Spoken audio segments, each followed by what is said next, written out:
اور ان کا ہدف برصغیر سے دین کے علوم کا خاتمہ تھا۔ کسی زمانے میں انگریز نے یہ بھی سوچا تھا کہ مسلمان کے اندر جو ایک جذبہ ہے اسلام کا، اور مسلمان کے اندر جو ایک اشتعال ہے جس کی بنیاد پر یہ میدان میں اترتا ہے، اس کے پیچھے اصل محرک کیا ہے؟ تو تلاش کر کے ان کو ہر طرف سے یہی رپورٹ ملی کہ ان کے یہاں ایک کتاب ہے، اس کو وہ قرآن کہتے ہیں، اور جب یہ قرآن وہ پڑھتے ہیں تو ان کے اندر ایک عجیب احساس ہوتا ہے، ایک عجیب جذبہ ہوتا ہے، ایک عجیب اشتعال پیدا ہوتا ہے، ایک غیرت اس کے اندر آتی ہے۔ تو فیصلہ کیا کہ اس کتاب کو بجائے ایک طرف انہوں نے قرآن کریم کے نسخے اکٹھے کر کے جہاں جہاں سے ملے ان کو جلانے کا فیصلہ کیا، اور دوسری طرف ہمارے اکابر نے چھوٹے چھوٹے بچے 8 سال 10 سال 15 سال کے لا کر پیش کیے اور کہا کہ بغیر قرآن کے سنو ان کو، اور پھر بسم اللہ سے لے کر ناس تک انہوں نے قرآن سنایا، تو کہا کتابوں کو آپ جلا دیں گے، ان سینوں سے آپ کو آگے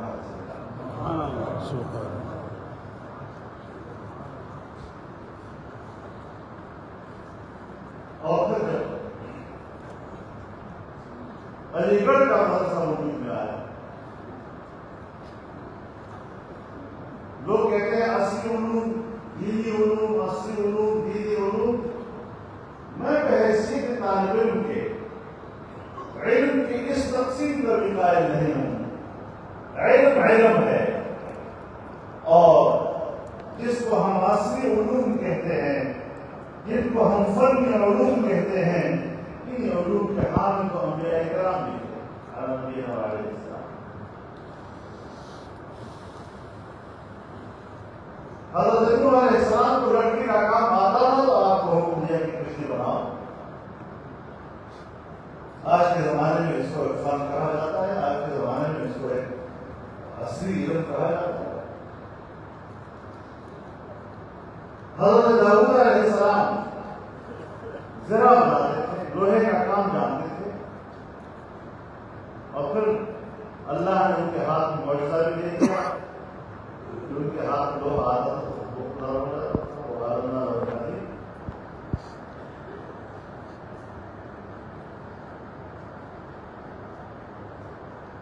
حضرت یوسف علیہ السلام ریاضی کا علم جانتے تھے، حساب کا علم جانتے تھے، جبھی تو پیشکش کی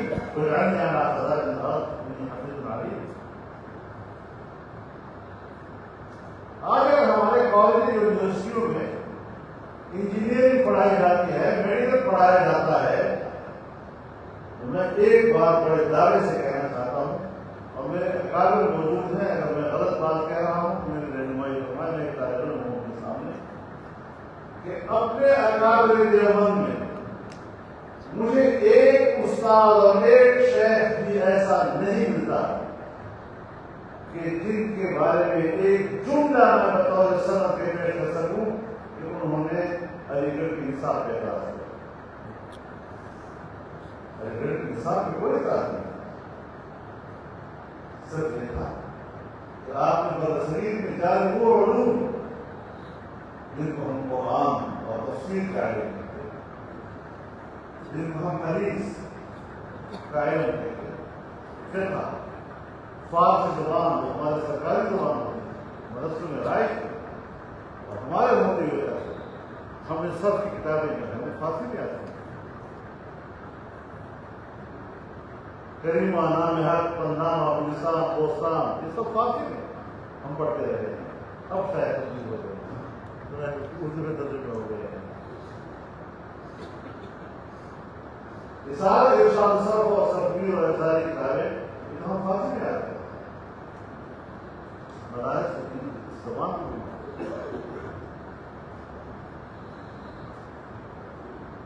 تو جب سرکار کی چھتری میں ان علوم کو تحفظ نہیں ملا تو پھر ان کو تحفظ دینے کے لیے جو بڑا سرکار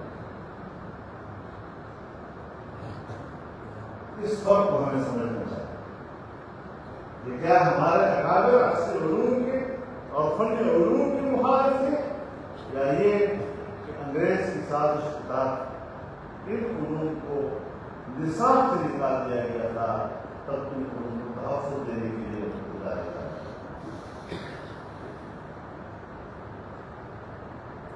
حضرت شاہ ولی رحمہ اللہ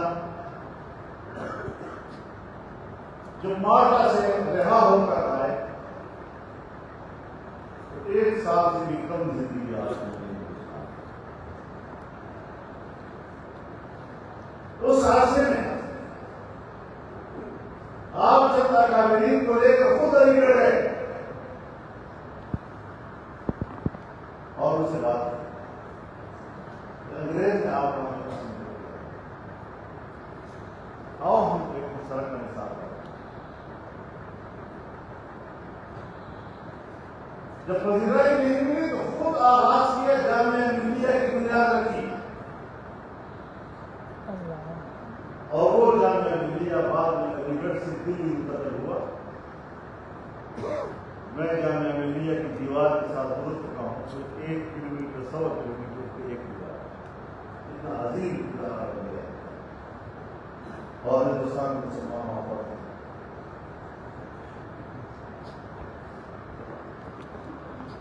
حضرت شاہ الاسلام مولانا حسین احمد مدنی رحمہ اللہ نے تو باقاعدہ ایک مشترک نصاب تجویز بھی کر دیا.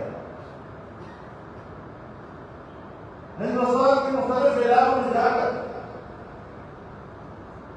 علماء کے سامنے پیش کیا, جدید علوم کے حامل شخصیات کے سامنے پیش کیا, سرکار کے لوگوں کے سامنے پیش کیا. وزیرائی نہیں. اس لیے اس بات کو بھی سمجھنا چاہیے کہ نصاب کے بارے میں ہمارے اکابر کی سوچ کیا تھی, اصلی اور فنی علوم کے بارے میں ہمارے حضرات کی سوچ کیا تھی, اور حکمران طبقے کا رویہ اس حوالے سے کیا ہے. بات بڑی وہاں سے چل رہا ہے.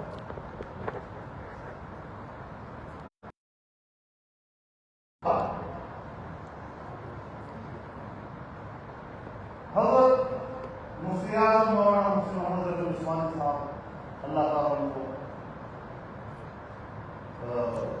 زندگی دے, اور حضرت عثمانی صاحب ہمارے سامنے تشریف فرما ہیں. دونوں نے خود بتایا کہ میرے والد حضرت مفتی اعظم مفتی محمد صاحب رحمہ اللہ وہ حکومت سے بات اور آج بھی یہ صورت ہے. یہ جانتے ہیں کہ ہم کالج اور یونیورسٹی میں پڑھیں گے, CSS کا امتحان دیں گے, تو پھر ہم پاکستان کی بیوروکریسی کا حصہ بنیں گے. پھر ہم پاکستان کے مختلف محکموں کو چلا سکیں گے. پھر ہمارے اندر مختلف محکموں کا نظام چلانے کی صلاحیت استعداد پیدا ہوگی. میڈیکل کے شعبے میں, انجینئرنگ کے شعبے میں, انتظامیہ کے شعبے میں, زراعت کے شعبے میں ماہرین پیدا کیے جا رہے ہیں, اور وہ ہمارے بیوروکریسی کا بن رہے ہیں, تو گفتگو کے بعد نہیں جا رہا. تو جب ہم اسلام کی بات کرتے ہیں کہ پاکستان میں اسلام نافذ ہو, اسلام ہوا تو نہیں ہے, نظری میں نافذ ہونا. تو جب ہمارے پاس ملک کے شعبے چلانے کے لیے فنی مہارت نہیں ہوگی, تو پھر آپ کس طرح عملی طور پر ان اداروں میں پہنچیں. ہمیں مقصد سمجھنا چاہیے.